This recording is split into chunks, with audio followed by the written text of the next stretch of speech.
Do you want your vagina smelling like strawberries, peaches, and flowers? Stay tuned. It's my time. I'll leave it like it's golden, 'cause I am golden.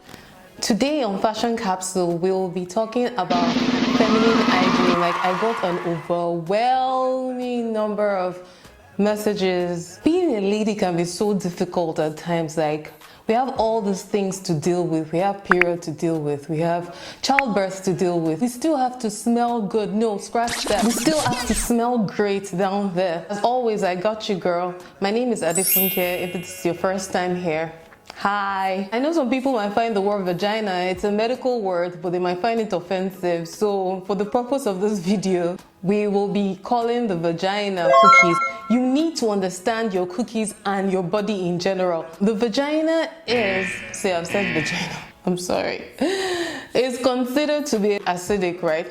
And the normal pH is between 3.8 to 4.5. Once there's an imbalance in the pH, just know that any problem, there's gonna be problem down there. When there's an imbalance in the pH, that is when you become susceptible to infection, bacterial infection, yeast infection, and that is when you now start smelling funky or you start having discharge. Some of the things that can knock off your pH balance is the practice of thinking that you have to scrub and scrub and scrub with soap. Soap is very alkaline. Most soaps have the pH of 8 and above. So imagine putting a pH of 8 in something that should be acidic. You're going to knock everything off, right? There are actually good bacteria that lives in your lady part, and they are adapted to this acidic pH. Once you knock the pH balance, you are now killing off this good bacteria, and then it gives room for the bad bacteria to actually grow. And these are the ones that now start giving you smell and issues. Some other things that can knock off your pH balance are things like drugs, think antibiotics, hormonal contraceptives. They can make you very dry down there. Douching, the practice of douching. What is douching? Let's ask Google. So according to Google, douching is washing and cleaning out the inside of the vagina with water or other mixtures of fluid. Most douches are sold in stores as pre-packaged mixtures of water, vinegar, baking soda. Bear in mind, baking soda is alkaline, right? And iodine. So you see, the practice of douching is not advisable actually, because it can knock off your pH balance. You should know by now what your cookies smell like. You should know what is normal for you, the normal smell, the normal discharge.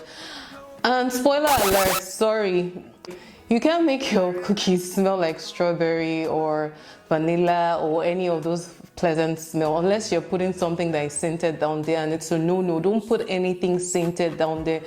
You're playing with fire.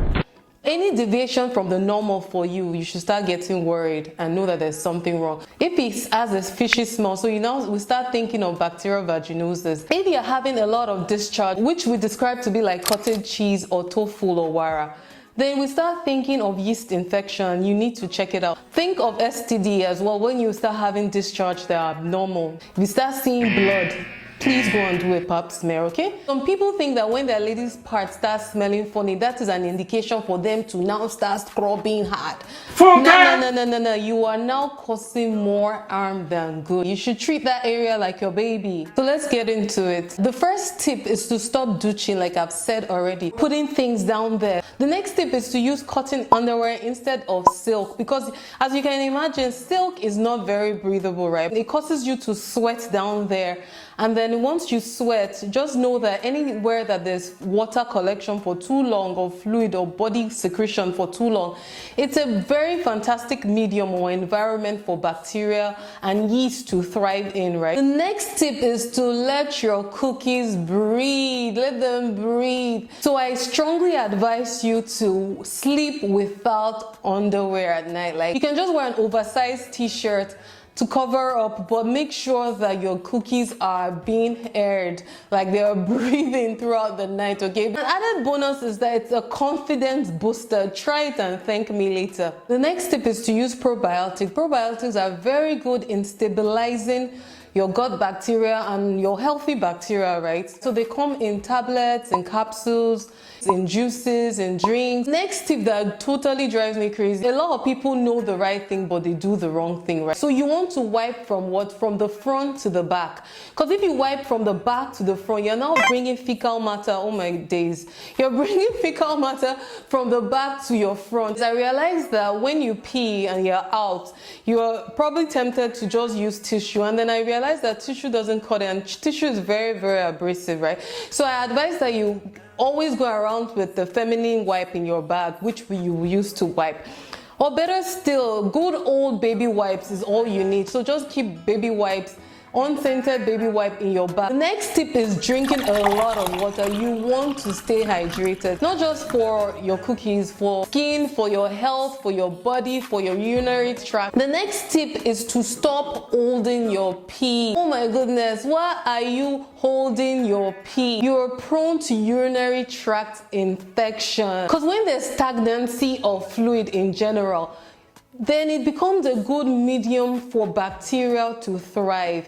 The next tip is to trim your pubic hair. I'm not telling you to go about like Michael Jordan's hair down there if that is not your thing, right? But you need to keep it down. Having a lot of hair down there harbors bacteria, secretions, dirt. If you use a panty liner, please change it very often. Like, it's advisable that every time you go to the bathroom to pee, you should change your panty liner, because it's almost like you're actually changing your pants. And of course, if you're on your menstrual period, you want to change your pad as often as possible. Don't wait for it to be soaked. Like, oh my goodness, it's not a bucket. It actually harbors a lot of infection. Pro tip is to actually do a vaginal steam after each menstrual period, but that is another story for another day. Final tip that I'll leave you with is with the saying, you are what you eat. People claim that if you eat certain citrus fruits, it can actually give you a very nice smell down there. The big contender is pineapple. I haven't tried it before, but let's try it together.